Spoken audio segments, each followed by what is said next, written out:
அனைவருக்கும் வணக்கம்.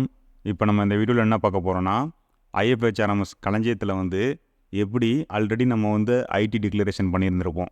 ஓல்டு ரெஜியூமோ அல்லது நியூ ரெஜியூமோ கொடுத்துருப்போம். அதை எப்படி சேஞ்ச் பண்ணுறது, ஓல்டுலேருந்து நியூவோ அல்லது நியூலேருந்து ஓல்டோ அப்படிங்கிறத டீட்டெயிலாக பார்க்கலாம். அது இல்லாமல் புதுசாக ஐடி டிக்ளரேஷன் பண்ண போகிறேன், அது எப்படி பண்ணுறதுங்கிறதும் பார்க்கலாம். சில எம்ப்ளாயீஸ் அவங்களுக்கு அவங்க ஐடியில் ஓப்பன் பண்ணி செல்ஃப் டிக்ளரேஷன் கொடுக்க தெரியலங்கிற பட்சத்தில் எப்படி ஒரு இனிஷியேட்டர் அவரோட ஐடி, அதாவது இனிஷியேட்டர் ஐடியிலே போய் அவங்களுக்கு எப்படி செல்ஃப் டிக்ளரேஷன் கொடுக்கலாம் அப்படிங்கிறது இந்த வீடியோவில் டீட்டெயிலாக பார்க்கலாம். முதல்ல இனிஷியேட்டர் ஐடியை ஓப்பன் பண்ணிக்கோங்க. அதில் எம்ப்ளாயி செல்ஃப் சர்வீஸ் ஓப்பன் பண்ணுங்கள். அதில் இன்கம் டேக்ஸ் டிக்ளரேஷன் இருக்குல்ல, அந்த டிக்ளரேஷனை கிளிக் பண்ணுங்கள். கிளிக் பண்ணிங்கன்னா அதில் ஐடி டிக்ளரேஷன் செல்ஃப்னு இருக்கும். நம்ம செல்ஃபுக்கு ஆல்ரெடி நம்ம நியூ ரீஜன் கொடுத்துருக்காங்க. நம்ம இப்போ இதை எப்படி ஓல்டில் மாற்றலாங்கிறத பார்க்கலாம்.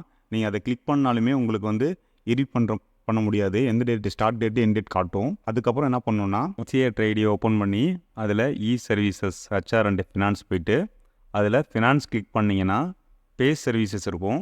அதில் எலமெண்ட் என்ட்ரி டெலீட்னு இருக்கும் பாருங்கள். அதை செலக்ட் பண்ணிவிட்டு அதில் யாருக்கு சேஞ்ச் பண்ணணுமோ அவங்களுடைய எம்ப்ளாயி ஐடியை டைப் பண்ணி கோ கொடுத்தீங்கன்னா அவங்க பேர் கீழே காட்டும். அதில் ஆக்ஷன் பட்டனை கிளிக் பண்ணிவிட்டு கிரியேட் கொடுங்க.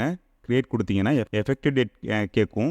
எஃபெக்டிவ் டேட் கொடுத்துட்டு அடுத்தது அதில் அந்த நியூ ரெஜியூமோ ஓல்டு ரெஜியூமோ ஆல்ரெடி கொடுத்துருந்துருப்பாங்கல்ல, அதை நீங்கள் செலக்ட் பண்ணிவிட்டு பறிச்சு கொடுத்து கன்னியூ கொடுத்து சப்மிட் பண்ணிடுங்க. இது திரும்ப இனிஷியேட்டர் ஐடிக்கே வரும். ஸோ இனிஷியேட்டர் ஐடியில் ஃபினான்ஸ் செலக்ட் பண்ணிவிட்டு ஓப்பன் கொடுத்துட்டு இந்த HR செலக்ட் பண்ணிக்கோங்க. பண்ணிவிட்டு நோட்டிஃபிகேஷன் உங்களுக்கு இனிஷியேட்டரில் வந்திருக்கும். அதை கிளிக் பண்ணி அப்ரூவ் பண்ணிவிட்டு அடுத்து வெரிஃபையர் அப்ரூவல்லையுமே அப்ரூவ் பண்ணிட்டீங்கன்னா அந்த எலமெண்ட் delete ஆயிரும். திரும்ப அந்த எம்ப்ளாயை அவரோட ஐடியை லாகின் பண்ணி எம்ப்ளாயி செல்ஃப் சர்வீஸில் போயிட்டு ஐடி டிக்ளரேஷன் கொடுக்க சொன்னீங்கன்னா அதில் நியூவா ஓல்டான்னு காட்டும். அது அவருக்கு எது தேவைப்படுதோ அதை அவங்க கொடுத்துக்கலாம். ஒரு வேளை அந்த எம்ப்ளாயிக்கு அவரோட ஐடியை ஓப்பன் பண்ணி எம்ப்ளாயி செல்ஃப் சர்வீஸில் போயிட்டு இது மாதிரி கொடுக்க தெரியலனா, இனிஷியேட்டர் அவங்க ஐடியை ஓப்பன் பண்ணிவிட்டு அதில் எம்ப்ளாயி செல்ஃப் சர்வீஸில் போயிட்டு ஐடி டிக்ளரேஷன் இருக்குல்ல, அதை செலக்ட் பண்ணிங்கன்னா மேலே எம்ப்ளாயி அப்படின்னு காட்டும். அதை கிளிக் பண்ணிங்கன்னா ஆஃபீஸில் இருக்கிற எல்லாரோட பேருமே அதில் காட்டும். அதுக்கு எந்த எம்ப்ளாயிக்கு நீங்கள் அவங்கள்ட்டே கேட்டுக்கோங்க நியூவா ஓல்டான்னு. அவங்க எதை கொடுக்க சொல்கிறாங்களோ அதை அந்த இடத்துல சர்ச் பட்டன் இருக்கு பாருங்கள், அதை கிளிக் பண்ணிங்கன்னா திரும்ப இந்த மாதிரி காட்டும். இதில் நீங்கள் ஓல்டு அல்லது நியூ செலக்ட் பண்ணி சப்மிட் பண்ணிடலாம். தேங்க்யூ.